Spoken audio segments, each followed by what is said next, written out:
Hello and welcome back, everybody. I really hope that you found the last session interesting. We are now going to be moving on to examine the bigger picture, the myriad challenges facing different sectors within the travel industry, and crucially, what's being done behind the scenes to support the sector through the coronavirus crisis.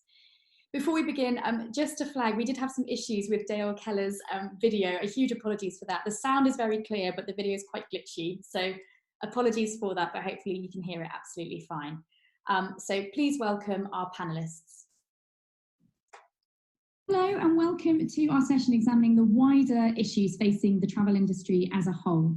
Joining me here today, we've got Bharat Gadhoke, Head of Commercial at Aito, Luke Petherbridge, Head of Public Affairs at Abta, and Dale Keller, CEO of BAR UK, that's the Board of Airline Representatives. Thanks to all of you for taking part in this discussion. Today is all about really exploring the wider issues facing the travel industry. We focused in the last seminar specifically on those issues that are facing travel agents. So I'm keen for us just to explore the bigger picture as the title of this session demonstrates. Dale, if perhaps we could start with you, because the airline sector has been receiving a lot of flack recently, and not just from consumers, but also from agents who've been frustrated at airlines holding on to customers' money that they then themselves can't pass on. And so the sort of cycle has continued. Can you just talk to us a little bit about the challenges facing the airline sector and the talks that are going on behind the scenes to kind of try and make us all a bit more aware about what's going on with that? Well, I think the headline picture for airlines is, for everyone, it's an unprecedented situation. I think, although we can't say that the airline industry is unique, I do think if we look at the history of airlines where they used to be government-owned for years simply because the private industry couldn't actually come up with the capital or manage the risk, just shows you the scale of what we're looking at. And the latest IATA figures that in Europe alone, we're looking at around 8 billion reduction in revenues projected for this year, and a 55% reduction in revenue passenger kilometers.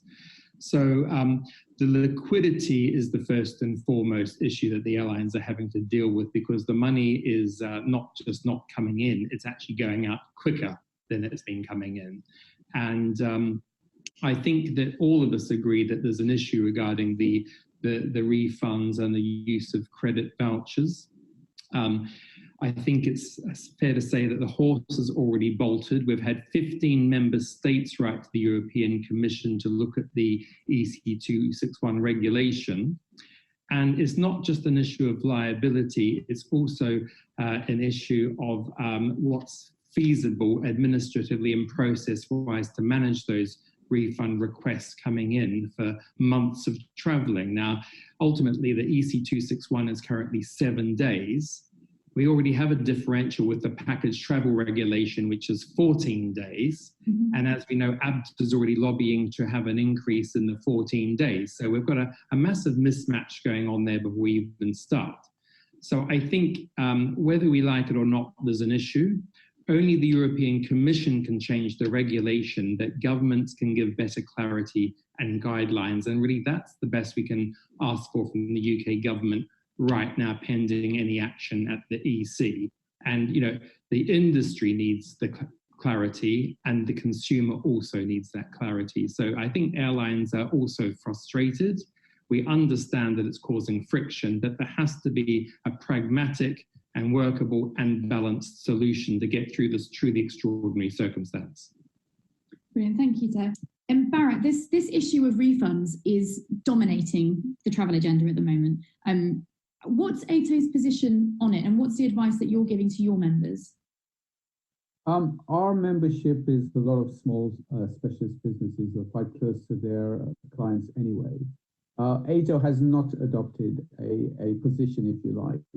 We leave our members to make their own commercial decisions.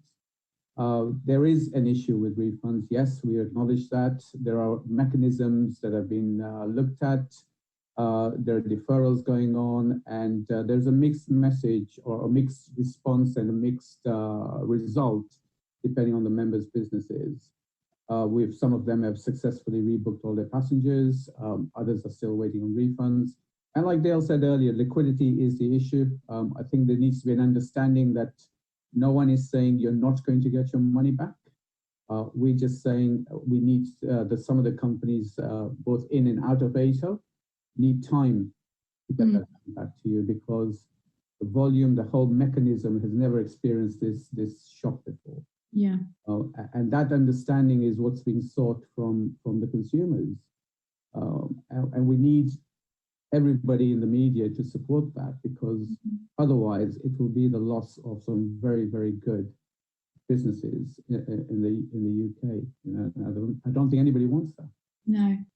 I mean, Luke, we saw on Wednesday morning a new campaign by Which has certainly rocked the boat a little bit. And I saw it was trending. #refund passengers was trending, as if the industry is deliberately trying to not help consumers. What's your position, A, on the Which campaign, but also tell us a little bit about the work that Abta's been doing, because I know you've been trying to get the message out in consumer press, just to explain to customers what the situation is.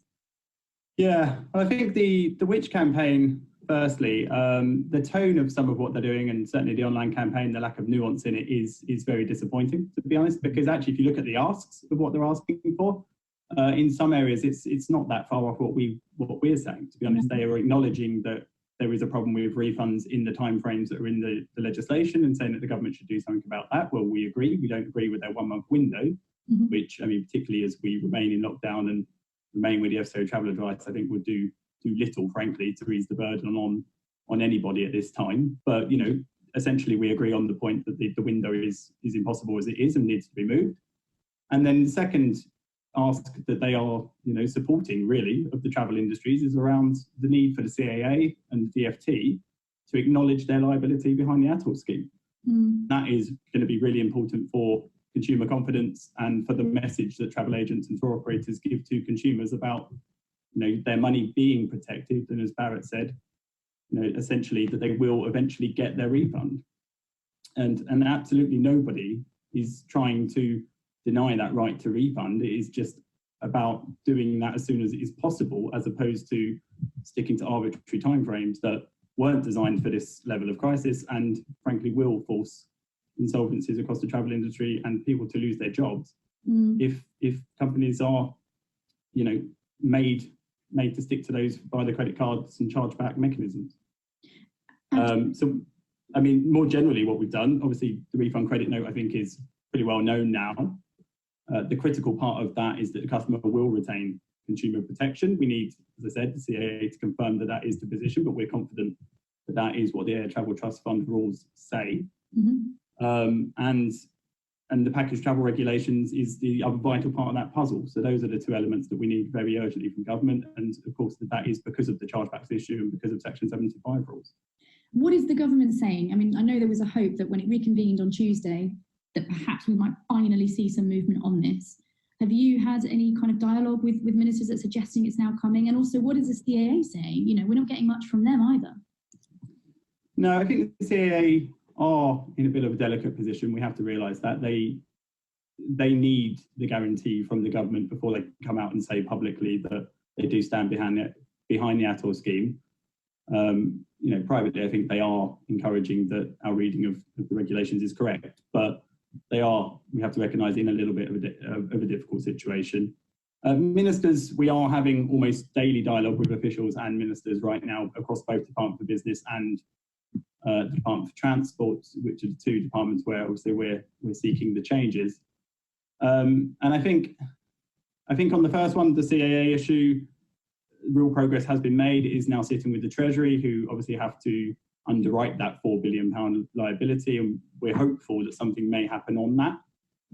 The second one, I think the government has been slow to act. We have obviously pointed out that there are regulatory proposals in more than 10 countries across Europe now.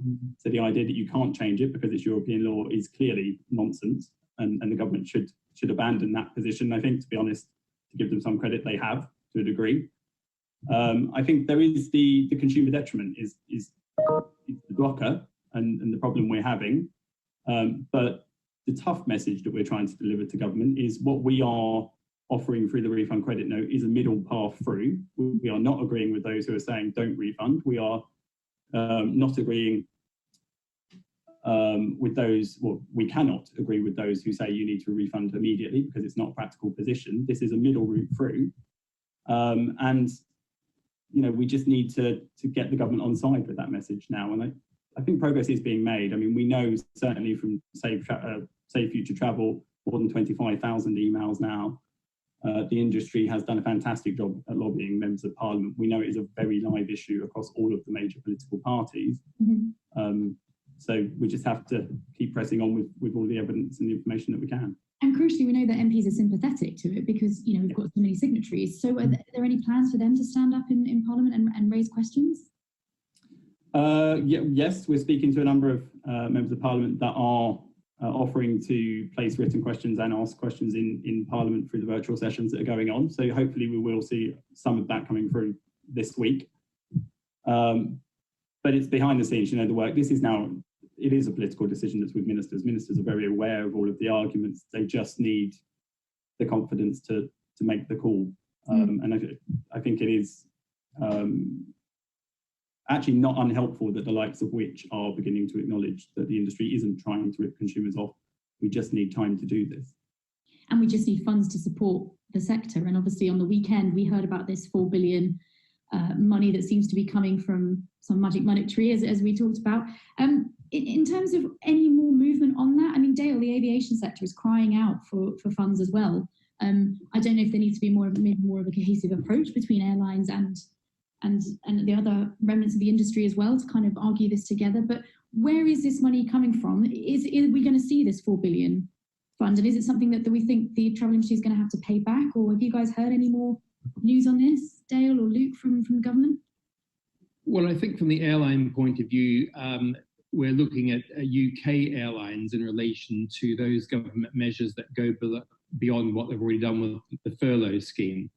So if we look at what's happened in the US, for instance, the huge American intervention for US carriers has resulted in the liquidity issue being resolved for the time being, which has allowed those airlines to have that liquidity to not need to use refund credit vouchers.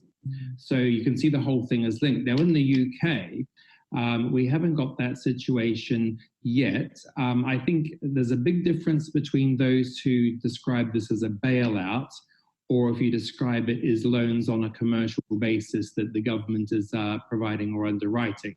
Now, as far as I'm aware, that would be the most likely scenario that we've already seen a move by EasyJet to assist their liquidity through that type of mechanism. And Luke, would you agree with that? Or? Yeah, I think there's an important point around the bailout specifically in the coverage over the weekend, which is that was nothing of the sort, frankly. If you look at what the Sunday Telegraph piece covered, that is the Aito scheme. That is the government accepting that it does carry the liability, already carries as the guarantor of the Aito scheme. So that is not, and I think it's important the industry is very clear about this and make sure that the government hears this message and stops talking about bailouts for the industry. That is not money that is going to be given to the travel industry to pay refunds. That is an underwriting of the government's existing liability. And it's really dangerous if consumers hear the message that suddenly travel agents and tour operators are sitting on £4 billion worth of their money, because it actually will increase the demands for refunds and increase the risk of chargebacks and Section 75 claims and everything that may cause businesses to go under. So, we have been very clear privately to government that the way that was communicated was very unhelpful. We absolutely want them to do what was being speculated about, because it's vital for consumer confidence, but they have to get that messaging right. Otherwise, it will only exacerbate the situation, particularly if they don't do it in line with the PTR's change.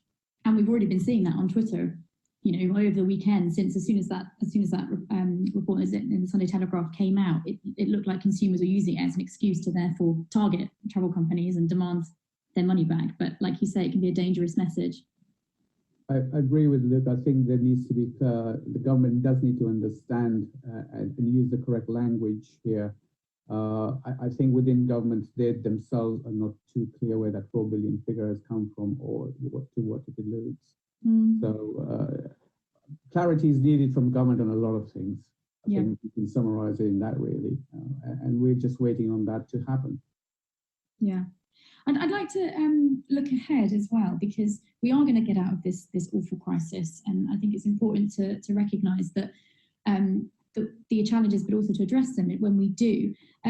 Dale, Emirates has been trialling an interesting method whereby they are testing passengers who board their aircraft for COVID-19 and getting the results back in 10 minutes. I mean, the fact they've got these tests is incredible because apparently Britain seems incapable of having this many tests.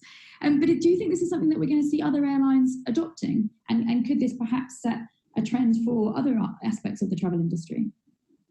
Well, the real focus for the industry now is on what we call the restart and the recovery phases, and that those two really link one into the other. The first one on the restart has two fundamental requirements. The first one is getting the operations ready, and that's having the resources in place to start. Now, that's everything from the airport infrastructure, getting the ground handling agents, back in place, working out what schedules the airlines are likely to put into, what travel restrictions have been lifted in order for them to operate. The second part is then very much on the travel experience. And that will really be the journey from the customer's home right through to the final destination. And that requires an enormous amount of planning and harmonization, not just through the UK, but regionally and globally. And certainly IATA and ICAO will be working with the UK government going forward on a lot of those ideas. Now, some of the concepts we've seen overseas, all of that's being fed in. A lot of it is trials. Mm-hmm. There are pros and cons to all of these things, but let's just be clear that what we've seen in Dubai is a very small scale trial on some repatriation flights. Yeah. You try and apply that in an airport the scale of Heathrow, and simply there wouldn't be the tests available, probably not the infrastructure available, or even the number of tests available to take those certainly out of the health system. You can imagine the criticism of that. But there are a whole host of other things, whether it's the use of masks,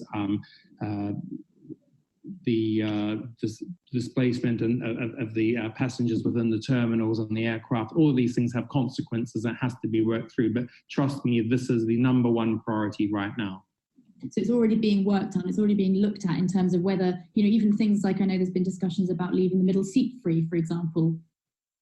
Yes. Now, for instance, those kind of ideas, first of all, we have to go, what's the health and science behind that? Is there genuinely a benefit or not? And what's the cost of that benefit? Is the customer expectation of that? But primarily, it's the health science that has to determine that first. Mm. There's more research to do, like, we've got the HEPA filters on board the aircraft, which filter the fresh air in at the top of the cabin and then suck out the older air from the bottom. So you've got a top to bottom, just like you have an operating theatre. So we just need to see the science of whether blocking a seat would actually make any material difference, or whether it's actually the surface contact where there could be more of a focus on that. So all of this has to go through a lot of working out, and it can't be UK specific. The UK has to work with the global authorities on this to try and get global solutions. So yes, we'll see some small scale testing looking at concepts, but what I can say is going into a very different future and a very long recovery period for aviation, to remove those middle seats would actually fundamentally change the economics of the business for a long time. And what we're quite clear about is, unlike what we saw with the liquids and gels and taking shoes off of security, a lot of these other measures that came in that were supposed to be temporary and become permanent, we're very clear that any requirements to get the industry restart up and away should not become permanent, if at all possible. Yeah, which makes total sense. Bharat, on that, on this, let's getting the industry restarted, in terms of the aspects that your members are looking at, the real struggle at the moment is that for a lot of the travel industry, the staff are furloughed, and trying to get those staff ready and trying to get the businesses ready to restart for when the upturn comes, which it's too early now, but it is going to come. How are your members coping with that? And are there conversations going on with government at all in terms of how to help travel businesses that have furloughed staff? And because travel is unique in that respect, and it needs the staff to service their clients. Yes, I think we have to. We've been in touch with government in various departments, and just the same as Luke has. And in fact, we've worked with Abta on some occasions, which we have a common goal after all. Now, in terms of with furloughed staff, the furlough scheme was really designed for the hospitality industry, where you can shut up shop and close down all the staff on furlough, come back, open up. The travel industry is a lot more complicated. Booking patterns will determine how much staff you need to administer those bookings during this period. It depends on the Foreign Office advice to see how far ahead you may be able to look at those bookings. And once all that is taken care of, I think the members are working very much with a mind to, okay, we need to retain X amount of staff, all of them if possible. There are going to be casualties. I think everybody accepts that. But I think they're going to be looking forward to getting people back on. And it depends on the airlines. It depends on the destinations. It depends on costs. We are going to see, I would think that the biggest thing we have to do is reassure customers that travel is safe. And we can't do that on our own. We're going to need the help of the airlines. We're going to need the help of the destinations. We're going to need the help of the government to make sure that that reassurance is there. With one other thing that we need to look at and discuss, and that is the availability of travel insurance in order for consumers to go abroad and have those holidays. Because if they can't get insurance, some of them will be very reluctant to go. Yeah, I mean, certainly the planning has started for the restart. Yeah, but we don't know what that's going to look like. People have said it's going to be a V. Is it a U? Is it a W? Yeah. We don't want the L. We don't know. It could be a W with a second rise, which is staggered. We don't know. One thing is sort of certain is that there are going to be cost elements to this. We have to remember that people who have been furloughed, who are traveling, have been earning less. Yeah. We may have empty nesters who have sons and daughters who no longer have a job who they need to support. So we don't know what the landscape is going to be like. So do you foresee holiday prices coming down then? Because there has been speculation that they would go up as as demand kind of increases for certain destinations and other destinations are off the map. There could be a lot of demand for specific destinations. But do you perhaps see holiday prices coming down, Bharat? Is that what you're saying? Or? No, I'm not saying that at all. I think we don't know. Simple answer is we don't know. We know that places like Spain and Portugal have said we don't want anybody, no arrivals until 2021. That's what I've heard. Now, is the person who's going to go there going to go to an alternative destination, or they're going to stop here? If they're going to stop in the UK, what's the price going to be like? Is the demand going to increase the costs? Is the lack of supply in the destination going to increase costs? Is the availability of seats usage in airlines going to increase costs? Everybody is going to be assessing their cost bases and working to see how do we come back into the market with a viable product that we can, and it'll take time. It'll take time. I think anybody who says this is going to happen now is got a fantastic crystal ball. Yeah. We also have to. We are always also reliant on the behavior of the consumer once it's over. We may have elder couples who are allowed to travel, but their family don't want them to, even though they've always been, 4 holidays a year. I can't give you the answer to that. So. No.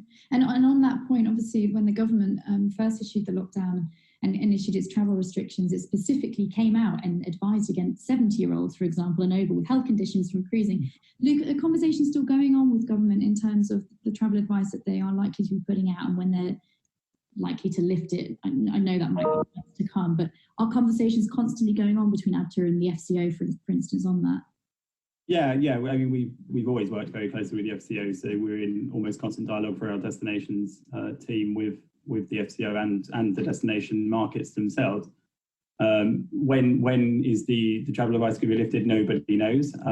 We also know that there is a high chance, which Bharat was just alluding to, around this being a kind of staggered exit, because not all destinations are going to come out of this on the same time frame. Not everybody's been experiencing the disease, of course, on the same time frame. So it is going to be a staggered recovery. We are putting a lot of thought internally into recovery at this point. We've been consulting with members over the last couple of weeks on the sort of recovery measures that they would like to see, and we'll continue to do that as we move forward. We're already having conversations with government around the furloughing scheme, both the lack of suitability for right now, because it doesn't allow you to help customers in a time when we've never experienced disruption like we are. So it does seem sensible that the government would be flexible to allowing that.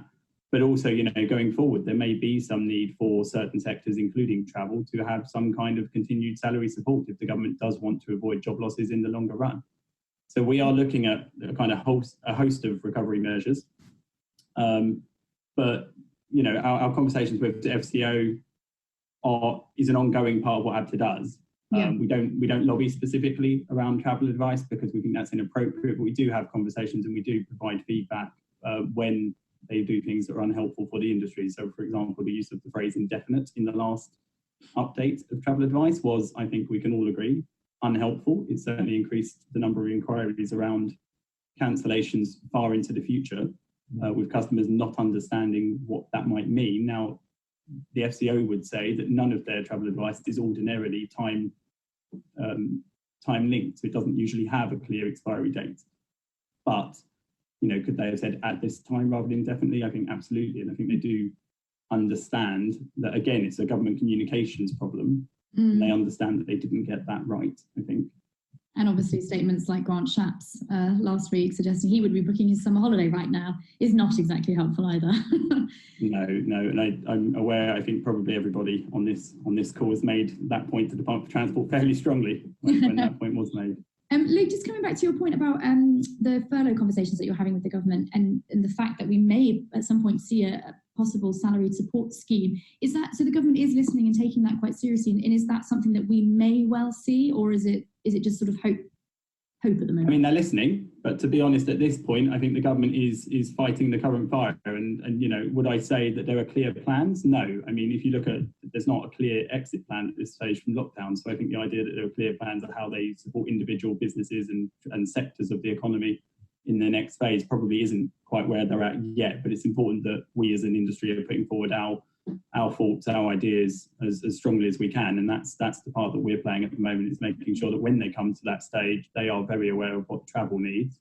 And I think actually the good thing is that whilst right now we have this refunds issue and we're not in exactly the same place on refunds as airlines because of the insolvency protection, actually when we move to recovery and restart, as Dale said, we're all singing from the same hymn sheet there. We all have exactly the same interest in making sure this industry can recover as strongly as it possibly as is possible.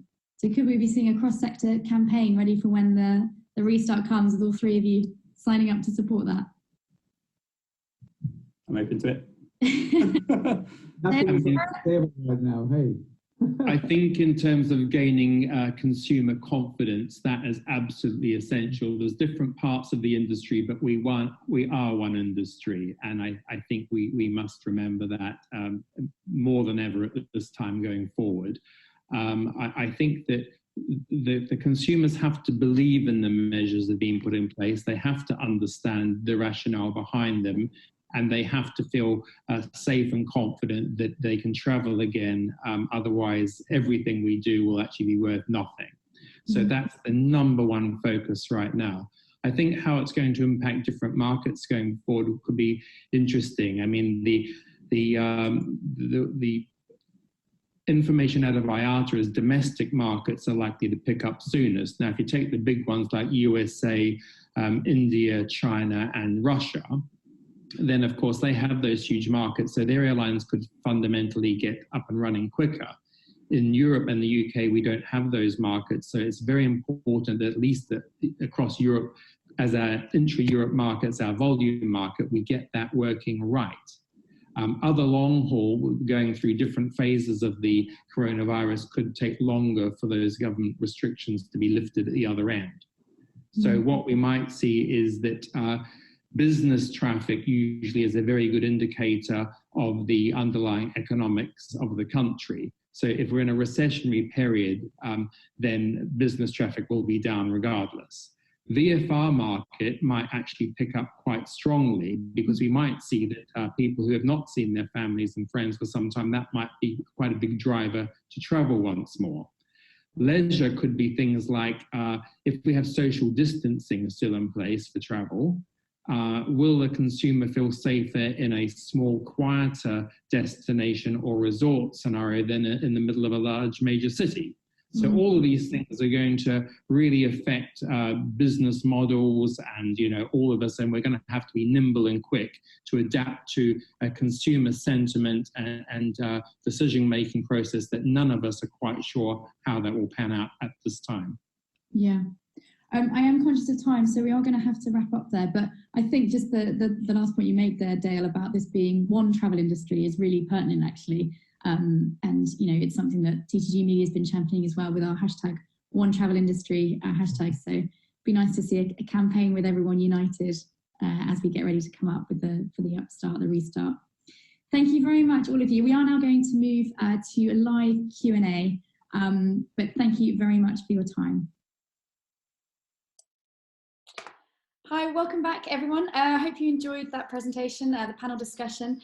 We are now going to be bringing in our three panelists to conduct the live Q&A. Just while they are joining us, just a reminder, if you could all please use the Q&A function rather than the chat function for your questions. It's just, we get a lot of questions through, so trying to sift through all the different ones on chat makes it a little bit more difficult. I can see we've already had several come through, which is fantastic. I think we've got our three panelists joining us now. I see Bharat, there's Dale, and Luke should be joining us shortly too. Welcome to the three of you, and thank you for joining us for the live Q&A part. We have had a question through for Dale. I think there's some frustration in the travel agent community about the refund debate with regards to airlines.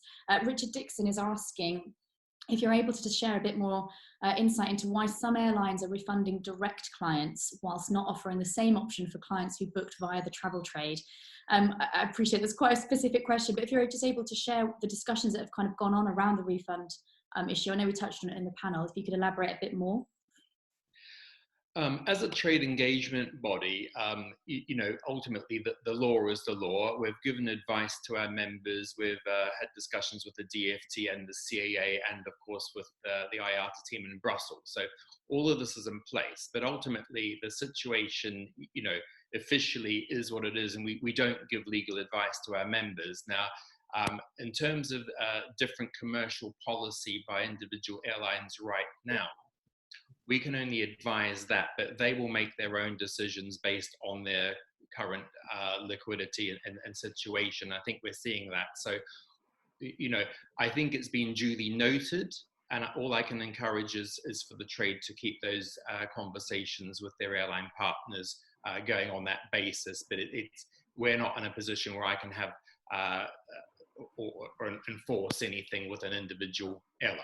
Yeah, I appreciate that. Luke, we've got an anonymous attendee is picking up on a point that we mentioned regarding Grant Shapps' unhelpful comment. I think they're picking up on the fact that you suggested that everyone had kind of picked up the phone and had words with the government to express frustration. Can you just elaborate a little bit more on that? I think this person's just asking, was this a case of an MP being perhaps too honest when faced with a straightforward question? It sounds like they were just being off the cuff and flippant, but that's my view. I don't know what your suggestion is on that, Luke. Yeah, I think it was an off-the-cuff remark, to be honest. I don't think it was a case of a deliberate policy announcement or anything like that. We did release, obviously, a reaction. We were asked by several media partners or companies for a view on it. We made clear that we thought it was faultless and that the government should be focusing on trying to support the sector rather than making those types of remarks that are actually fairly damaging to everybody and everybody's businesses.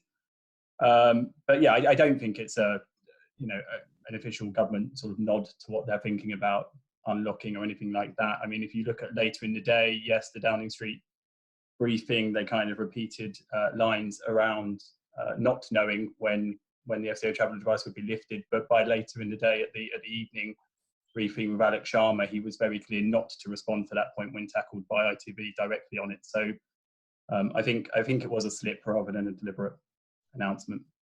Right. Okay. Thanks, Lee. Bharat, we've got some question that's come in just about the kind of lobbying side of things. Can you just share a bit about what Aito's been doing on the lobbying side and the kind of channels that you've got with government or with other industry organisations? We've been in touch with the Department for Business, the CAA, and of course we have regular meetings through the Tourism and Heritage departments at DCMS that feed back into the Ministry of Tourism. And where, as I said in the presentation, where we feel there's going to be a cross trade industry approach that's going to be more useful than Abta has, coordinated that. So we've been doing all of that. We've been kept in touch with the Foreign Office on their advices, whether it's on repatriation flights. We had those conference calls, and then subsequently with the travel advice being changed to indefinite. It would be probably more fruitful if we had some sort of responses that were, to say that there's even an acknowledgement or that they're taking it forward. We assume they are taking it forward through the Tourism and Heritage departments because we do get responses from there. And we do work closely with Abta, thanks to Luke and the PAG group over there. It's been a joint effort on that front. Okay, there's been some questions through, perhaps prompted by our opening session from Chris Foti, just looking at how the protection side of things will change going forwards. There was obviously some call and there's some mentions on the Q&A section about perhaps bringing airlines into protection schemes going forward. I know that's a move that's been traditionally resisted by the airline sector. Dale, surely now is the time for us to see some real change and perhaps airlines to be brought in and a level playing field being created on the protection scheme front. I mean, the Peter Buck's independent review, which, was put in early last year, we've been waiting a long time to get the government's response to the airline insolvency work. Now, I think that piece of work just demonstrated how complicated it is. So I think it's fair to say that there's a perception that airlines are completely against any type of insolvency regime at all. That's actually not the case. We actually felt there's some really good and solid recommendations within that review. But I think the stumbling block is that the airlines don't agree that the atoll mechanism is the right one for them. There's a different level of risk and it's a different mechanism not created for that purpose. So really, it's a shame that the government hadn't taken forward more work in advance of the situation. But yes, I think we will see something come out of this. But what I would absolutely urge is that we do not want the government to do a knee-jerk reaction from an incomplete airline insolvency process, specifically around COVID-19. Because that could actually come up with the wrong solutions. They need to follow that process through properly and then treat the COVID-19 crisis right now in a different way, whatever needs and can be done. I mean, Luke, would you suggest as well that this is surely the catalyst for change on the protection side of things? I mean, obviously we've been looking at change post Thomas Cook. It showed that there was the cracks in the current scheme and that we needed to fix things. Would you agree that surely now this is the catalyst for some change to finally happen? I think I agree with Dale to an extent. I think it needs to be the catalyst to have those conversations, but you do need to make sure that it is a considered and thoughtful approach that's taken from this point forward. You wouldn't want to see a very rash kind of reactionary regime put in place. It does need to work for everybody. I think we would agree in principle that the atoll mechanism might not be the one for airlines, although historically, obviously, we have supported a form of airline insolvency protection, and obviously it's been a debate that's been raging for many decades. So I would definitely agree with not doing something, knee-jerk in reaction to this, but I think it is overdue. I think if you look, the airline insolvency review was actually brought about by the failure of Monarch, not the failure of Thomas Cook. It's taken a very, very long time to get anything from the government. Of course, it's slightly ironic that it's about now, to be honest, that they should have been looking to do this. That is now clearly going to be delayed. But we've been calling for a detailed consultation with the entire industry, which would include airlines, of course, since the report was released in May 2019. So I think that is very much overdue, but that work will need to be done properly when it is done. Okay. A question for Luke and for Bharat as well, actually. Just saying that, is it realistic? Could we see Abta and Aito happily sitting down with airlines if they are the cause of their own members' business failures in the near future? I know there's been a lot of frustration. I think it's what we were touching on, that perhaps there needs to be more kind of a cohesive discussion going on between the industry. Bharat, are you prepared to sit down with airlines and try and... We'd love to sit down with all the stakeholders, Sophie, because they all impact what we're all trying to achieve. Aito and Abta have sat together for many years on a number of occasions, and particularly with lobbying as well. So, and I think it should be borne in mind that a lot of Aito members are actually Abta members. Mm-hmm. So there is a good overlap of interest there. And yes, we do have some incidences where our lobbying can be a little bit different in approach, but ultimately we are looking to get the tour operators working in a level playing field with all the stakeholders sharing the responsibility for what is deemed to be the package holiday. Going back to the previous point, yes, there should be something the airlines should be doing and coming into the fold to take responsibilities as well. At the moment, and Chris alluded to it very well in his presentation, that the airline industry stands outside the PTRs, which is an anomaly. It should be brought back into some sort of regulatory framework. What that's going to be is where we need to sit down with all of them and start having a chat. And perhaps, I think I'm possibly talking to Dale tomorrow morning in any case. So, you know, we've already started on a fairly casual basis on that front. Yeah, so, you know, it's already happening. Is that post as a result of this panel discussion, Bharat? No, I think we like I said, we've always, since this crisis started, we've always thought that we need to engage with the airlines. And Dale very kindly has stepped up and said, yes, we'll have a chat. Well, we haven't got an agenda. We just want to start a conversation. Yeah, fantastic. And if there is going to be any silver lining then out of this, it's that, I guess, perhaps there'll be more cohesiveness in the sector going forward. I think to keep the channels of communication open between all stakeholders is vital. Brilliant. And this is shown it. Thank you so much to all three of you. I'm conscious of time, so I am going to wrap up there, but thank you very much to all three of you for your time and for joining us and answering those questions. Really appreciate that. Thank you very much. We are now going to be moving to a 10-minute break. Apologies again for not being able to whiz through all of those questions, but just a reminder that if you haven't had your question answered, please do go to our Coronavirus Business Support Forum on the TTG website, ttgmedia.com. We have a host of experts there who are ready to answer any of your questions at any time. So please do visit there and direct your questions there. We're going to take a short break now. We'll be back at 3:50 for our next session, focusing on the legal issues facing the sector. See you shortly.